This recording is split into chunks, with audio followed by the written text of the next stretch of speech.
Class का trigonometric functions ये chapter है। ये उसके आगे है 10th क्लास में ट्रिग्नोमेट्री वाला चैप्टर है, तो उसमें जो बेसिक फार्मूलाज हैं उसी के आगे यहाँ पर हम चलेंगे।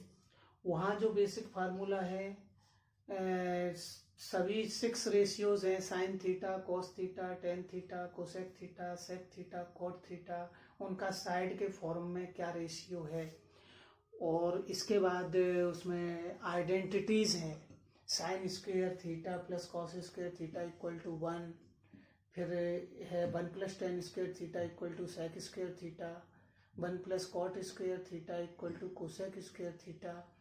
तो उसी आइडेंटिटी में उसी ट्रिग्नोमेट्रिक में अब आगे चलते हैं। यहाँ पर है ट्रिग्नोमेट्रिक फंक्शंस, यानी ऐसे फंक्शंस जिसमें ट्रिग्नोमेट्रिक रेशियो हों। तो 6 फंक्शन तो हमारे यही हो जाएंगे जो मुख्य ट्रिग्नोमेट्रिक रेशियोज हैं, ठीक है। जैसे sine x, cos x, tan x, cosec x, cosec x, cot x, ये हो जाएंगे, ठीक है। अब इस चैप्टर में सबसे पहले आएगा कि एंगल मेजरमेंट। तो एंगल मेजरमेंट में हम देखेंगे, सबसे पहले हम लिखते हैं एंगल। एंगल हमारा कैसे बनेगा? एंगल ये जो आपका फॉर्म होगा, एक लाइन फिक्स होती है जैसे ओ ए, ये हमारी फिक्स लाइन है। इस पर इसी ओ वर्टेक्स पर एक और ये रे है ओ बी। मान लीजिए ओ ए फिक्स है और ओ बी रोटेट कर सकते हैं, ठीक है। तो इनके बीच में एंगल फॉर्म होता है, यही एंगल थीटा है, ठीक है। अब ये रोटेशन 2 तरह से होगा। ये एक तो हम एंटी क्लॉकवाइज चले, ठीक है, एंटी क्लॉकवाइज, तो एंगल पॉजिटिव बनता है। जब ऐसा एंगल चलेगा एंटी क्लॉकवाइज तो हमारा पॉजिटिव एंगल फॉर्म होगा, ठीक है, पॉजिटिव एंगल। और यही रोटेशन अगर ये तो एंटी क्लॉकवाइज चल रहा है तो पॉजिटिव एंगल है। ये रोटेशन अगर क्लॉकवाइज चले तो नेगेटिव एंगल होगा। जैसे मान लीजिए ये हमारा ओ ए फिक्स लाइन हो गई और ये नीचे की डायरेक्शन में इस तरह से ये रोटेशन चल रहा है, तो ये हो गया क्लॉकवाइज। तो यहाँ जो एंगल बनेगा वो माइनस थीटा बनेगा, यानी ये नेगेटिव एंगल यहाँ फॉर्म होगा, नेगेटिव एंगल्स, ठीक है। तो एंगल 2 टाइप के हुए, पॉजिटिव एंगल और नेगेटिव एंगल। तो positive angle anti clockwise move करेंगे तब बनेगा, यानी इस तरह से मूव करेंगे और एक राउंड पूरा हो जाएगा, 360 का एंगल हो जाएगा। फिर अभी एक और राउंड अगर लगा दिया जाए तो 720 का हो जाएगा, यानी कितने भी राउंड हम इधर लगा सकते हैं तो एंगल हमारे इनफाइनाइट तक जाएंगे, है ना। इसी तरह से नेगेटिव में अगर एक राउंड ऐसे पूरा करेंगे तो माइनस का 360, एक और राउंड इसी डायरेक्शन से पूरा करेंगे तो फिर माइनस के 720, यानी नेगेटिव में भी इनफाइनाइट एंगल तक जा सकते हैं और पॉजिटिव में प्लस इनफाइनाइट तक जा सकते हैं। तो ये एंगल हमारे माइनस इनफाइनाइट से प्लस इनफाइनाइट तक हो सकता है।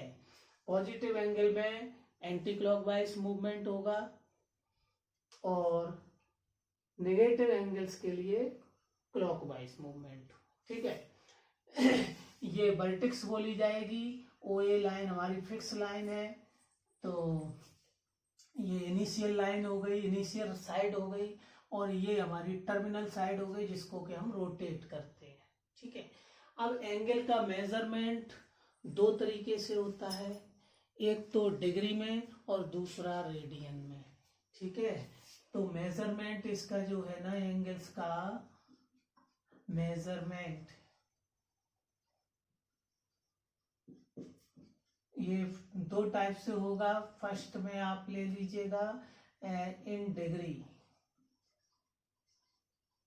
डिग्री में मेजरमेंट होता है, जैसे 1 राइट एंगल में कितना डिग्री होगा, तो 1 राइट एंगल हमारा 90 डिग्री। तो डिग्री ऐसे छोटा सा इस तरह से लिखा जाएगा। फिर इस डिग्री के भी छोटे पार्ट कर दिए यहाँ पर। 1 डिग्री जो होता है उसको 60 पार्ट कर दें छोटे छोटे, तो उसको फिर कहेंगे मिनट। तो 1 डिग्री, ये डिग्री, ठीक है, तो 1 डिग्री इक्वल टू कितना हो जाएगा 60 मिनट।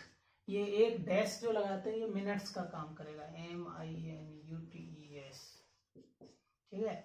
ऐसे ही मिनट के भी 60 पार्ट्स हो सकते हैं। तो 1 मिनट इक्वल टू क्या हो जाएगा 60 सेकेंड, इसको सेकंड बोलेंगे। तो यानी डिग्री से और छोटी यूनिट सेकंड तक जाएगी। 1 राइट एंगल 90 डिग्री का हो गया, 1 डिग्री 60 मिनट के बराबर हो गई, 1 मिनट 60 सेकंड के बराबर हो गया। इस तरह से डिग्री में मेजरमेंट है।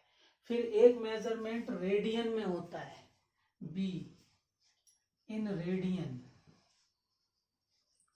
तो रेडियन में एंगल निकालने के लिए एक फॉर्मूला है, वो फॉर्मूला अप्लाई होता है। ये रेडियन वाला एंगल एक हम सर्किल में ना मेजर करते हैं, एक सर्किल पूरे में, और ये सर्किल को जो रेडियस है वो 1 यूनिट ली जाती है, ठीक है। तब हम इसको देखते हैं। अब इस क्या नाम है, ये हमको रेडियन में जैसे चाहिए, तो इसके लिए ये फॉर्मूला है angle equal to arc length upon radius. Angle equal to arc length upon radius. इससे जो एंगल आएगा वो किस में आएगा, इन रेडियन में आएगा। एंगल किस में आएगा, रेडियन में आएगा। अब देखो, अगर कोई हम रोटेशनल वाली लाइन को यहां से पूरा एक राउंड घुमा के यहां तक ले आए, तो ये बताओ आर्क लेंथ कितनी हो जाएगी। अगर आर रेडियस है तो आर्क लेंथ यहां से यहां तक की 2πr हो गई, और रेडियस हमारी स्मॉल आर है, ठीक है। तो आर से आर कैंसिल हो गया, तो 2π रेडियन, 2π रेडियन। तो कहने का मतलब ये हुआ कि एक राउंड पूरा 2π रेडियन के बराबर है, और इसमें डिग्री में एक राउंड पूरा हो जाए तो 360 डिग्री हो जाएगा, ठीक है। तो यहां से एक रिलेशन मिला दोनों में कि इसका 360 डिग्री इसके 2π रेडियन के इक्वल है, ठीक है। तो वो रिलेशन लिखो कि सो 360 डिग्री इक्वल टू 2π रेडियन। तो 1 डिग्री किसके बराबर होगा, 1 डिग्री 360 से उधर डिवाइड करो, तो 2π अपॉन 360 कैंसिल कर देंगे तो पाई अपॉन 180 रेडियन। तो 1 डिग्री हमारा इसके बराबर हो गया, पाई अपॉन 180 रेडियन। तो एक रूल निकल के आ गया, अगर डिग्री से रेडियन में कन्वर्ट करना है तो पाई अपॉन 180 का मल्टीप्लाई कर दो, ठीक है। तो हमारा चेंज हो जाएगा। जैसे फॉर एग्जांपल अगर हम चाहें 30 डिग्री को रेडियन में बताओ कितना होगा, तो 30 डिग्री को रेडियन में बताना है तो पाई अपॉन 180 का मल्टीप्लाई कर दो, क्योंकि 1 डिग्री इतने के बराबर है। तो ये आ जाएगा 30 इंटू पाई अपॉन 180।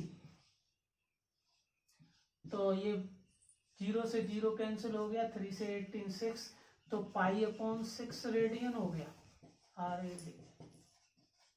तो कन्वर्ट हो गया 36 डिग्री बराबर पाई अपॉन 6 रेडियन। इसी तरह से 90 डिग्री को तुम चेंज कर सकते हो, वो आ जाएगा पाई बाई 2 रेडियन। 45 डिग्री को कन्वर्ट करो पाई बाई 4 रेडियन। 60 डिग्री को कन्वर्ट करो पाई बाई 3 रेडियन। तो कोई भी डिग्री कन्वर्ट की जा सकती है। उल्टा भी कन्वर्जन होगा।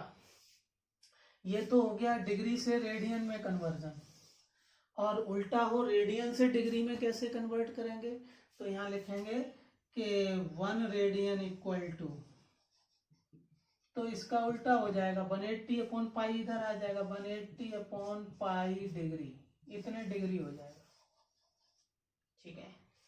अब तो अगर रेडियन से डिग्री में कन्वर्ट करना हो तो इस रूल का फॉर्मूले का यूज करेंगे, 180 अपॉन पाई का मल्टीप्लाई करेंगे। जैसे इसमें भी एक एग्जांपल देख लो। मान लीजिए आपको दिया हुआ है कि पाई बाई 4 रेडियन है, इसको डिग्री में कन्वर्ट करो, ये रेडियन है, पाई बाई 4 रेडियन।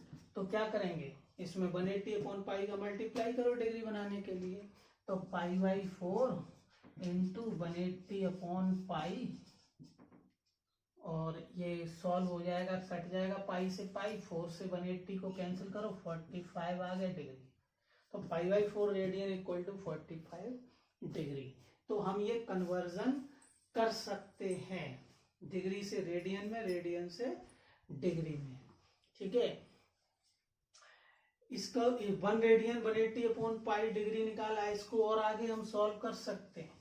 पाई की वैल्यू रख दें कि 180 अपॉन पाई की वैल्यू 22/7 होती है, 2 से कैंसिल कर लें 11, और 2 से ये 90, और मल्टीप्लाई करें हम इसमें 0, 630/11, 11 से यहाँ भाग दें, 11 5 जा 55, अब कितने बच गए, ये 5 और 3 8, 80 को फिर 11 से डिवाइड करो, तो 11 7 जा 77, तो 57 डिग्री तो कंप्लीट बन गया।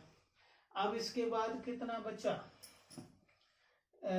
3 बचा, तो 3/11, ये 3/11 डिग्री बचा, उसके मिनट बनाना चाहें तो 3/11 में 60 का मल्टीप्लाई कर लो, तो ये कितना हो जाएगा 180/11। अब 11 से भाग देना, 11 बन जाए 11, और ये आपके कितने 770 हो गया, तो 70 हो गया, तो ये हो जाएगा 11 6 जा 66, तो 16 मिनट हो गए। अब फिर भी 4 बच गए, तो 4/11 बचा। अब ये 4/11 मिनट बची हुई है, इसको और आगे बढ़ाना चाहें, सेकंड करना चाहें, तो 60 का मल्टीप्लाई कर दो, तो फिर 60 का मल्टीप्लाई कर दो, तो ये हो जाएगा 240/11, और फिर इसको डिवाइड करें हम, है ना, तो ये 11 बन जाए 11, अब कितना बचेगा, 11 2 जा 22, और 2 20 हो गए, तो 11 बन जाए 11, तो 21 सेकंड हो गया, फिर भी कुछ बच गया, चलो इतना आप छोड़ते हैं क्यों, सेकंड तक ही जा सकते हैं। तो 1 radian equal to 57 degree 16 minute 21 second, इसके बराबर है। तो ये हमने एग्जैक्ट वैल्यू निकाल दी कि 1 रेडियन लगभग 57 डिग्री के बराबर है, तो रेडियन बड़ा होता है, क्योंकि 1 रेडियन में 57 डिग्री आ रहे हैं, ठीक है ना। तो ये कभी कभी पूछ दे 1 मार्क्स में, तो आपको आइडिया रहना चाहिए कि 1 रेडियन 57 डिग्री के इक्वल है। बाकी कन्वर्जन यही है कि 1 डिग्री से रेडियन में π/180 का मल्टीप्लाई करो, और रेडियन से डिग्री में 180/पाई का मल्टीप्लाई करो, इससे कन्वर्जन हो जाता है। एंगल निकालना है तो ये फॉर्मूला लगेगा, angle equal to arc length upon radius, ठीक है। तो ये बेसिक एंगल्स के बारे में था। इसके बाद हम पढ़ेंगे कि ट्रिग्नोमेट्रिक फंक्शंस और डिफरेंट एंगल्स के लिए क्या क्या आते हैं, ठीक है, ओके।